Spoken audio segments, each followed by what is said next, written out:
Hello Géraldine, Salut Marie, tu vas bien? très bien, je te remercie. Je suis ravie de t'accueillir dans le premier épisode de L'Impertinente et figure-toi qu'on a quelque chose en commun toutes les deux. Alors on est toutes les deux grenobloises, mais je suis curieuse. Si je te dis année 2013, à quoi ça va te faire penser? Ah, c'est l'année de mon diplôme. Tout à fait, l'année où tu as été diplômée et figure-toi que c'est l'année où moi-même j'ai lancé Daily RP, donc ça va faire 10 ans toutes les deux qu'on se connaît en fait, hein. Et ben, je suis ravie d'être là, effectivement. Ça ne nous rajeunit pas, mais je suis ravie de pouvoir partager et depuis 10 ans tout ça avec toi. Eh bien écoute, alors ce que je te propose de faire, c'est de déjà raconter ton parcours depuis 2013, où tu as été, dans quels médias tu as travaillé, jusqu'à aujourd'hui, où est-ce que tu en es? Ouais, il s'en est passé des choses, effectivement. 2013, j'ai commencé ma vie professionnelle puisque j'ai été diplômée d'un master en journalisme économique, Mhm. diplômée de Sciences Po Grenoble pour la partie journalisme et de Grenoble École de Management pour la partie économie. Grâce à ce double cursus, j'ai décroché un stage de fin d'études dans la rédaction du Figaro, dans la rubrique économie au figaro.fr sur le web. Et j'ai eu la chance de pouvoir intégrer durablement la rédaction à la fin de ce stage-là. J'y suis restée presque 4 ans. En 2017, au printemps, j'ai quitté le Figaro pour rejoindre un média en ligne, un pure player, qui s'appelle Madines. Que l'on connaît bien chez les attachés de presse. Exactement, spécialisé dans l'innovation et les startups, Mhm. les jeunes entreprises, notamment françaises. J'y suis restée 5 ans. J'y suis devenue rédactrice en chef adjointe. En 2022, j'ai quitté Madines pour rejoindre un nouveau média qui venait de se créer, nommé Intellecto, sur l'intelligence économique. Mhm. Et j'y suis rédactrice en chef, plus spécialement en charge de tout ce qui est cybersécurité et économie, euh, et notamment les questions numériques. D'accord, donc presse quotidienne nationale, médias dans l'entrepreneuriat, l'innovation, les startups. Aujourd'hui, pure player dans l'intelligence collective, la RSE, la cybersécurité. Tu as un parcours qui est quand même bien complet et bien varié.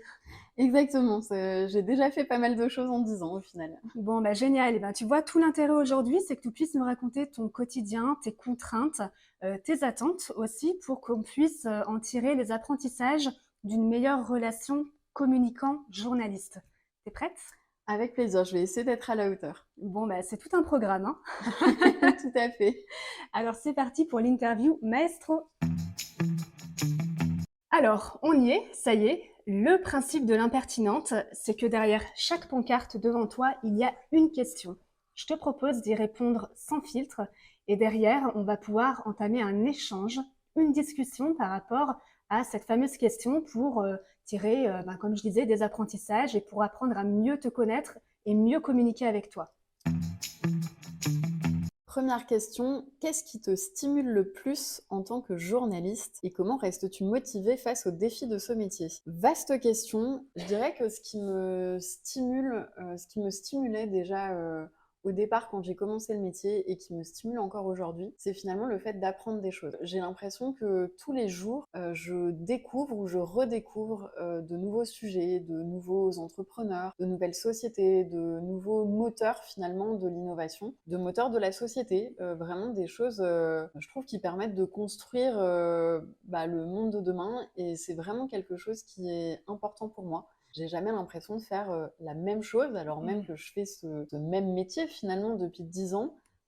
Je vais pas dire qu'il n'y a jamais eu 2 jours pareils, mais j'ai pas la sensation d'avoir eu un parcours professionnel hyper linéaire qui se répète éternellement depuis 10 ans. Tu ne t'ennuies pas. Non, il n'y a vraiment pas d'ennui, compris sur des sujets qu'on a parfois déjà traités plusieurs Mm. fois, mais il y a toujours des choses à découvrir, à apprendre. C'est la force aussi d'avoir un métier où il y a beaucoup de relationnel, où on Ouais. parle à beaucoup de gens de profils différents, y compris sur des sujets qu'on a l'impression d'avoir déjà traités 10 fois. On apprend encore des choses parce qu'on va découvrir une nouvelle personne qui va éclairer ce sujet-là différemment. Avec un angle différent.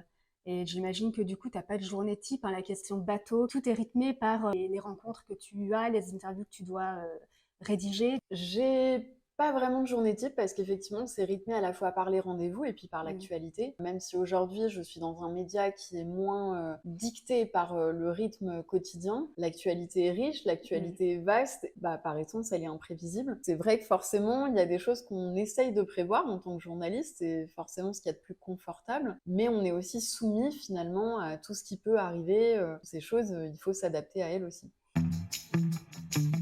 Deuxième question, quid du dossier de presse? Alors Ah. ça, c'est un vrai sujet chez les attachés de presse. Team, bah oui, il faut en faire et puis d'autres, non, il faut pas en faire. Alors toi, qu'est-ce que tu en penses en tant que journaliste? Alors j'ai un peu la pression, je sens que je ne vais pas me faire des amis, mais moi je suis assez friande du dossier de presse. OK. J'aime bien ça. Je trouve que c'est un bon outil pour avoir accès en tant que journaliste à des infos à n'importe quel moment. On va faire des interviews, ou même avant l'interview, je vais recevoir un communiqué où je vais repérer une entreprise qui m'intéresse. Le dossier de presse va me permettre de me plonger un petit peu plus dans l'activité de la boîte et de pouvoir à la fois comprendre au moins dans les grandes lignes vraiment ce que fait précisément cette Mmh. entreprise. Est-ce que ça correspond à un sujet que j'ai en cours? Est-ce que ça me paraît suffisamment intéressant pour pouvoir le traiter à part entière, par exemple, pour un sujet? Ou alors, une fois que j'ai fait l'interview, mais il va parfois me manquer un chiffre, une date pour un profil, par exemple, quelque chose comme ça, je sais que je vais pouvoir y avoir accès facilement. Mmh. Ce que j'aime bien, c'est aller chercher les dossiers de presse quand ils sont dans un espace presse dédié en ligne sur le site de l'entreprise.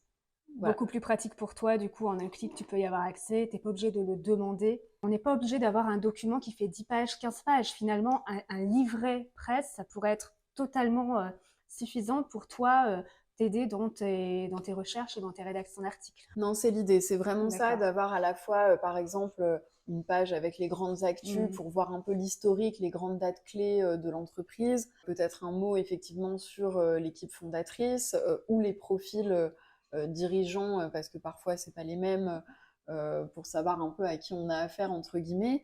Et puis, évidemment, des explications. Je pense notamment à tout ce qui va être start-up industrielle, entreprise médicale, voilà, des choses un peu Technique, ardues, ouais. techniques, où là, ça peut permettre parfois d'être un petit peu plus long sur les Mmh. explications.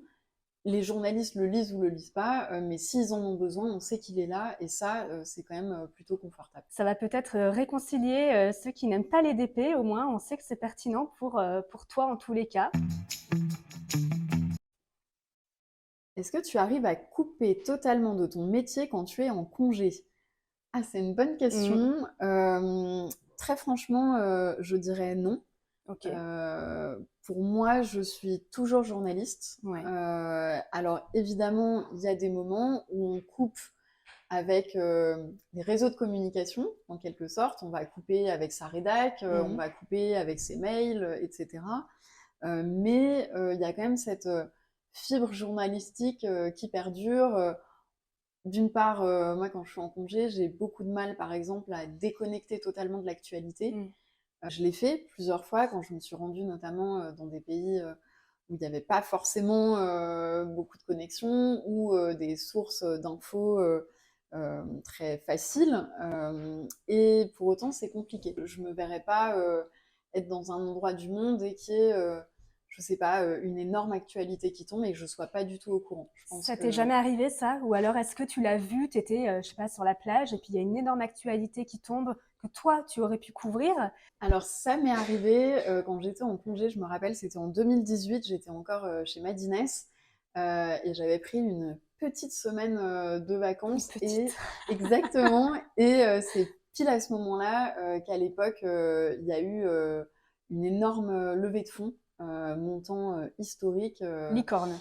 Licorne, Mmh. si mes souvenirs sont bons, qui est arrivé et bah, voilà, à l'époque, c'était moi qui étais en charge plutôt de toutes les actus Mmh. financières des boîtes chez Madines. Bah là, évidemment, je suis obligée de rester en retrait. J'allais pas prendre mon Ouais. téléphone, expliquer leur métier à mes collègues qui faisaient ça très bien. Donc voilà, mais il y a forcément une part de frustration. Mmh. Et là, on parle tout de même d'une actualité entre guillemets sectorielle Mmh. qui m'intéressait moi parce que j'étais journaliste start-up. Mais je me dis, voilà, je pense même pas à des actualités type attentats, etc., qui Ouais. peuvent vraiment bouleverser au-delà des personnes, mais bouleverser des vies, bouleverser toute une société. Et c'est vrai que forcément, quand je pars dans un endroit où je coupe totalement parce que je suis obligée de le faire, je me dis toujours, voilà, j'espère qu'il ne se passera rien de majeur et que je ne puisse pas être au courant de ça. Ok, donc journaliste toujours, pas de pause, toujours dans la tête. Exactement. Et je pense que ça arrive à beaucoup, Ouais. y compris, je pense aussi par exemple aux journalistes locaux. Mm. Moi, j'ai vécu la locale uniquement quand j'ai fait des stages. Mhm. Mais c'est vrai que souvent, mes collègues à ce moment-là me disaient, nous, on ne peut pas totalement couper. On sait que voilà, on est responsable d'un secteur. Mm.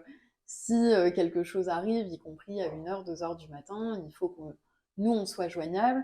Et inversement, quand on est dans des événements privés, Mm. etc., forcément, on reste en alerte aussi. Donc, En tant que journaliste, si jamais on assiste à, je sais pas, un accident de voiture, ben, on a peut-être le réflexe d'aller sur place et puis d'aller enquêter sur le terrain avec les premiers témoins, par exemple. exactement, d'aller chercher l'info, d'aller forcément avoir un peu cette curiosité Mm. qui s'active, les antennes qui commencent à bouger un Ouais. peu. Donc oui, je pense que oui, on peut couper. On peut pas se couper de son identité de journaliste, Mm. en quelque sorte, ça fait un peu partie de notre ADN. As-tu déjà eu le syndrome de la page blanche? Alors ça, c'est rigolo. Moi, je l'ai même régulièrement. Ok, Le syndrome de la page grande blanche. nouvelle.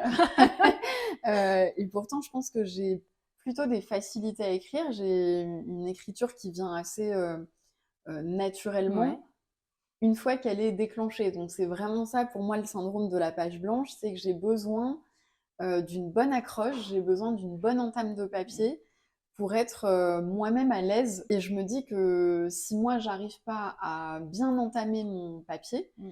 bah, mes lecteurs finalement s'arrêteront eux aussi Ils vont décrocher. voilà, à la première ou la deuxième phrase. Donc c'est un peu une pression que je me mets d'arriver à, dès le départ, dès le début du papier, d'arriver à donner envie, moi me donner envie d'écrire et donner à mon lecteur l'envie de me lire. Tu fais ton titre avant de rédiger ton article? Je fais au moins un titre de travail qui soit D'accord. un minimum accrocheur. Ouais. Après, je peux évidemment, ça reste un titre de travail, je peux le retravailler jusqu'à la dernière minute. Mais c'est vrai que j'aime bien ce côté bien ficelé dès le départ. Si le papier n'est pas fluide, si l'accroche n'est pas intéressante, j'ai beaucoup de mal à finalement m'intéresser moi-même à mon papier. Et du coup, quand nous, en tant qu'attaché de presse, par exemple, on doit défendre des sujets plutôt froids, donc pas d'actualité, mais avec une entreprise qui a des belles valeurs ou en tous les cas un historique intéressant, quand on te donne peut-être, je sais pas, deux, trois angles d'attaque, c'est des choses qui te servent, qui te parlent et tu te dis, ben, potentiellement, effectivement, je connaissais la boîte, mais bah, à tel angle, j'avais pas prévu de le traiter, donc pourquoi pas. Ouais, tout à fait, parce que bah, d'une part, nous, en tant que journalistes, on ne peut pas avoir les yeux partout. On va faire des liens qui vont parfois déboucher sur une actualité qui va se constituer Mm. finalement. Mais parfois, le sujet se suffit à lui-même, en fait. Et en dehors même de l'actualité, il y a des entreprises hyper intéressantes qui vont pas forcément s'ancrer dans l'actualité, mais où on se dit, là, il y a vraiment besoin d'un coup de projecteur parce que ça peut Mm. intéresser le lecteur. C'est toujours ça qu'on a à l'esprit, finalement, actualité ou pas actualité, est-ce que ça va intéresser mes lecteurs? Mm. Surtout qu'il y a des actualités au temps long. Je pense bah, récemment à la crise du Covid, par Mm. exemple. Il va y avoir beaucoup d'entreprises médicales, des innovations au temps très long, Mm. qui ne peuvent pas forcément se raccrocher à une actualité très précise. Pour autant, dans un contexte plus global, ça sera hyper intéressant pour les lecteurs d'avoir accès à ces informations-là, à ce portrait d'entreprise ou d'entrepreneur. D'accord. Si tu étais attaché de presse pendant une journée, quel serait ton principal défi? Waouh, effectivement, bonne question. Je pense que très souvent, on a tendance à opposer les attachés de presse et les Mm. journalistes, alors que bah, finalement, en tout cas dans un monde idéal, on œuvre tous pour une information de meilleure qualité. Et je dirais que finalement, si j'étais attachée de presse, peut-être que mon premier défi, ça serait de faire comprendre à mes clients qu'on ne peut pas avoir intégralement la main sur ce que vont dire les journalistes. Mm. Malheureusement, je pense qu'il y a encore trop peu d'entreprises qui parfois s'en souviennent. Mm.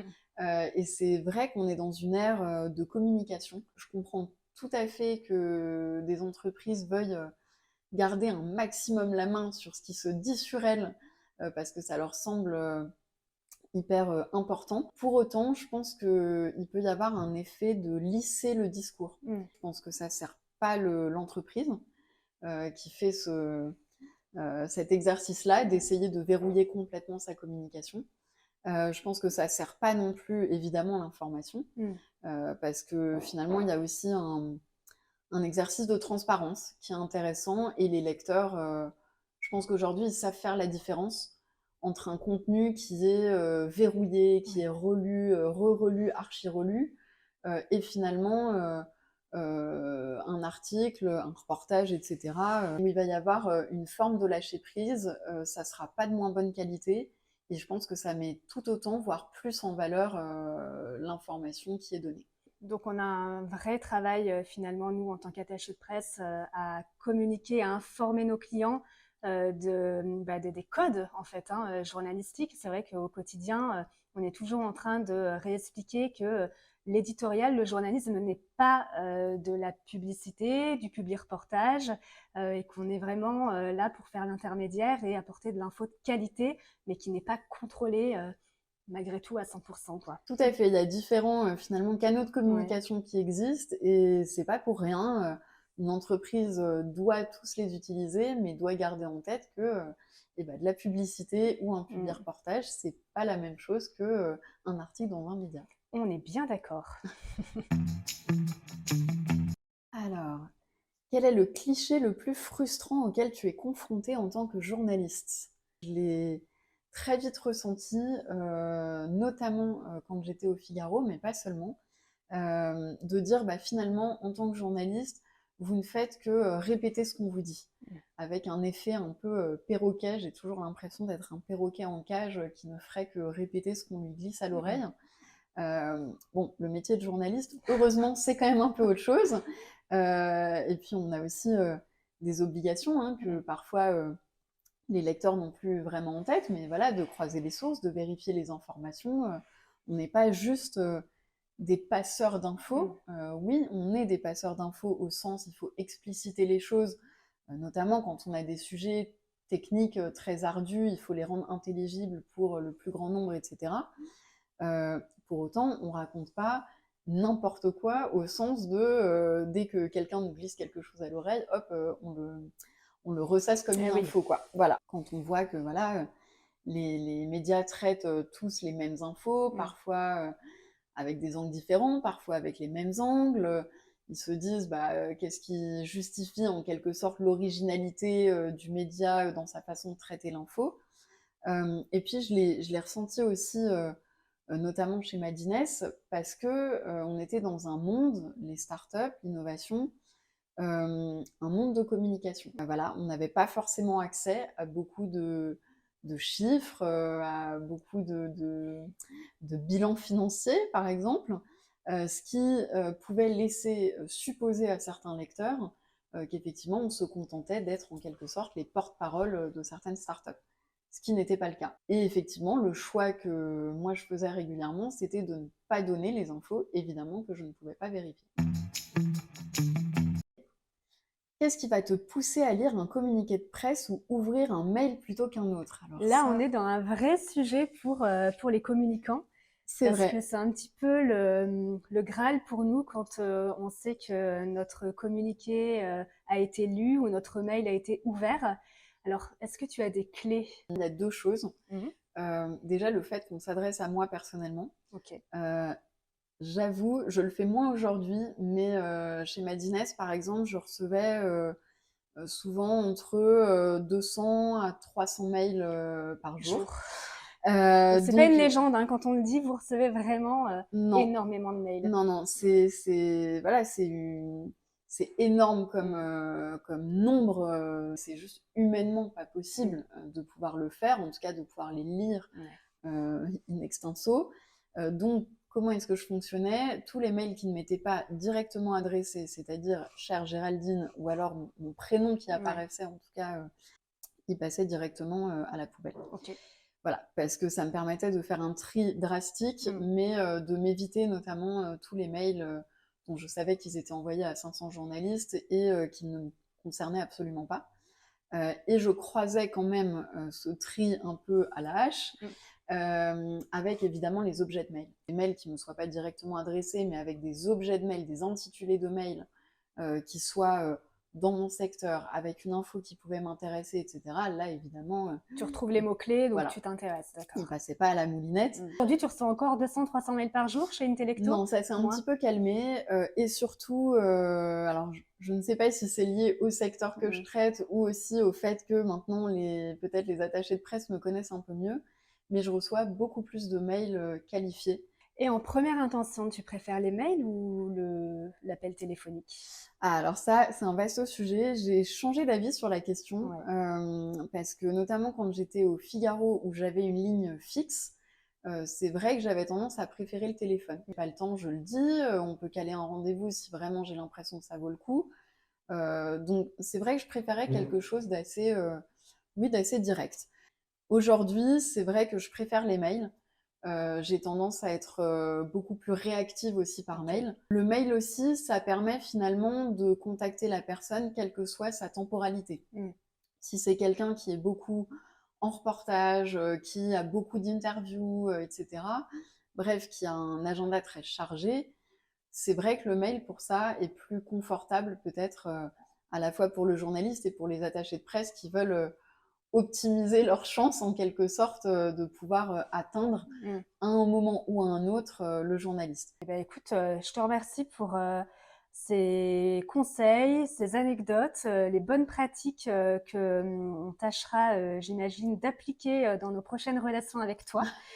Et puis, je te propose de passer à une prochaine séquence. Donc là, je fais un petit teasing où tu vas nous parler de quelques conseils vraiment spécifiques que tu pourrais donner au RP. Donc, on se retrouve un peu plus tard.